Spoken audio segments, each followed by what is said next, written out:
할렐루야, 감사합니다. 오늘 또 은혜가 넘치는 믿음의 한 날입니다. 자, 오늘은 야곱의 품삯에 대하여 창세기 30장 28절을 읽어보도록 하겠습니다. 또 가로되 내 품삯을 정하라. 내가 그것을 주리라. 이는 하나님의 말씀이니라. 아멘. 자, 이제 라반이 야곱의 품삯을 정해주는데 그때가 언제입니까? 그것은 야곱이 요셉을 낳은 후죠. 자, 창세기 30장 24절에 드디어 요셉이 출생하게 됩니다. 그 이름을 요셉이라 했죠. 그 다음에 이제 25절 말씀 보세요. 라헬이 요셉을 낳은 때에 야곱이 라반에게 이르되 나를 보내어 내 고향 내 본토에게로 가게 하라. 이렇게 요청하니까 품삯을 정하게 되는 거죠. 사랑하는 성도 여러분, 왜 요셉이 태어난 다음에 야곱은 고향으로 돌아가려고 마음을 먹었을까요? 야곱은 영적인 장자인 요셉을 얻었기 때문에 이제는 하나님의 언약을 계승하고 그 언약을 실천하기 위하여 다시 가나안 땅으로 돌아가려고 했던 것입니다. 분명히 하나님께서 20년 전에 자신이 삼촌 라반 집으로 떠날 때 루스에 나타나셔서 가나안 땅으로 돌아온다라고 말씀하셨던 것이죠. 야곱은 영적인 장자 요셉을 얻은 후에 이제 고향으로 돌아가야 한다는 것을 선포하였습니다. 자, 이때는 야곱의 나이 90세죠. 자, 왜냐하면 76세 때 밧단 아람으로 와서 이제 7년을 라헬을 위하여 봉사하였고 그 다음에 라헬을 얻은 다음에 또 7년을 봉사하였습니다. 그러므로 76세에서 14년이 지난 90세가 되었던 것이죠. 고향을 떠나온 지 14년이 지났을 때입니다. 이때 이제 품삯을 정하게 되는 거죠. 자, 우리는 이것을 창세기 31장 41절을 통해서 알 수가 있습니다. 내가 외삼촌의 집에 거한 지 이 20년에 외삼촌의 두 딸을 위하여 14년을 있었다라고 말씀하고 있잖아요. 그리고 그 뒤로 외삼촌의 양떼를 위하여 추가적으로 6년을 더 있었던 것이죠. 라반과 야곱이 정한 품삯의 내용은 무엇입니까? 자, 첫째로 모든 양 중에 순백을 제외한 것, 또 모든 염소 중에서 순흑을 제외한 것을 야곱의 소유로 정하자는 것이었습니다. 팔레스타인의 양떼는 거의 모두가 흰색입니다. 그러니 순백 이외의 것이 태어나는 것은 그건 아주 극소수입니다. 또한 팔레스타인의 염소는 대부분이 검정색입니다. 그러므로 순흑 외에 다른 염소가 태어나는 것은 아주 극소수죠. 자, 창세기 30장 32절 말씀 보세요. 오늘 내가 외삼촌의 양떼로 두루다니며 그 양 중에 아롱진 자와 점 있는 자와 검은 자를 가려내며, 그러니까 순백이 아닌 것을 가려낸다는 거죠. 또 염소 중에 점 있는 자와 아롱진 자를 가려내리니, 염소는 까만색인데 거기에 다른 흰 점이 있거나 또 아롱이 있는 것을 가려내서 앞으로 이 같은 것이 나면 그것은 야곱의 것이 된다. 이렇게 계약을 체결한 것입니다. 아까도 말씀드렸듯이 팔레스타인의 양들은 대부분 흰색이요, 염소는 대부분 검정색이기 때문에 그 외에 비정상적인 것들이 태어날 확률은 거의 희박하였습니다. 자, 지금까지 야곱의 삼촌 라반 집에서 살아온 태도를 한번 살펴보도록 하겠습니다.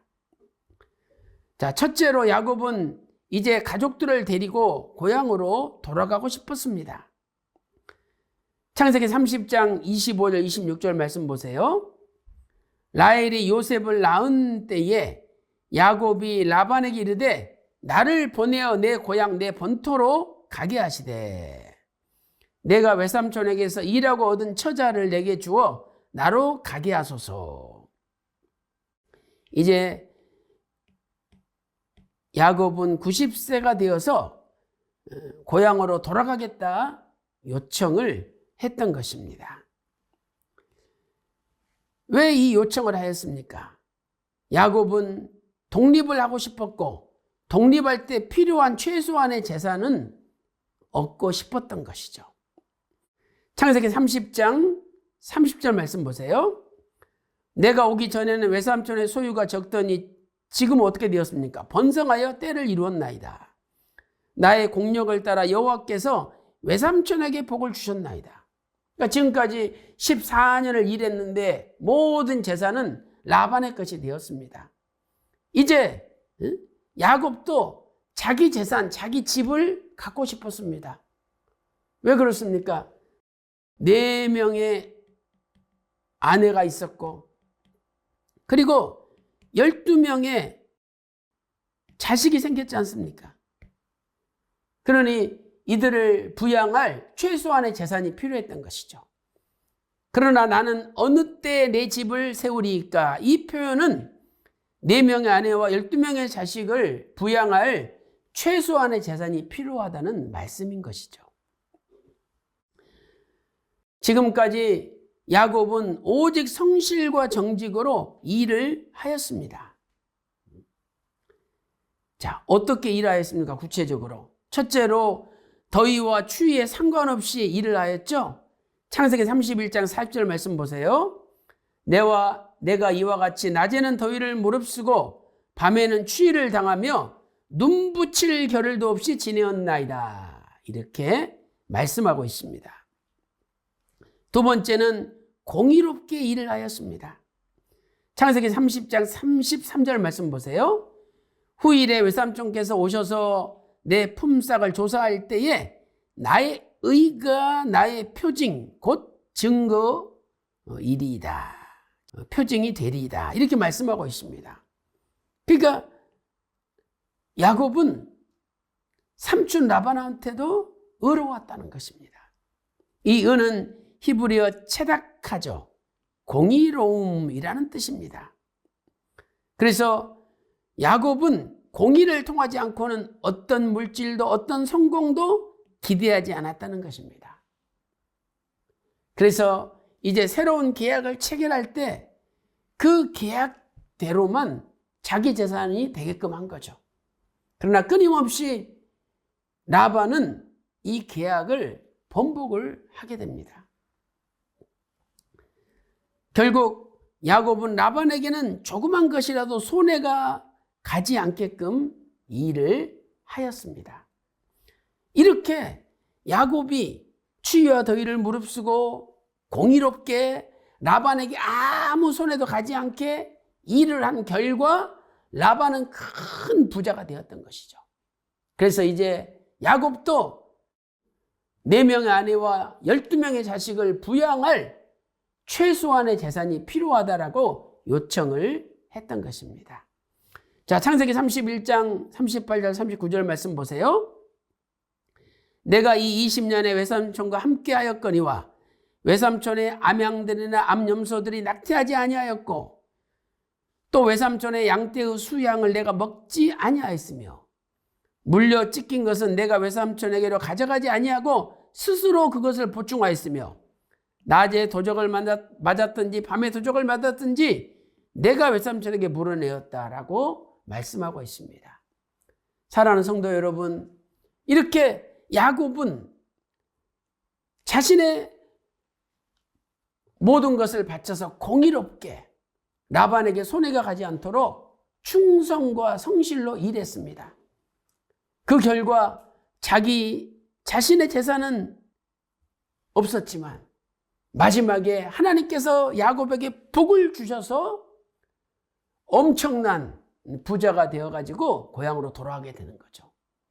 사랑하는 성도 여러분, 오늘도 야곱을 부자로 만들어주신 하나님께서 여러분들도 부자로 만들어주신 역사가 있기를 주님의 이름으로 축원합니다. 기도 올리겠습니다. 살아계신 아버지 하나님, 야곱은 삼촌 라반을 위하여 추위와 더위를 무릅쓰고 공의롭게 일을 하면서 라반에게는 단 하나도 손해가 가지 않도록 성실과 정직으로 일을 하였습니다. 그 결과 본인에게는 재산이 없었지만 마지막에 하나님이 복을 쏟아부어 주심으로 큰 부자가 되었습니다.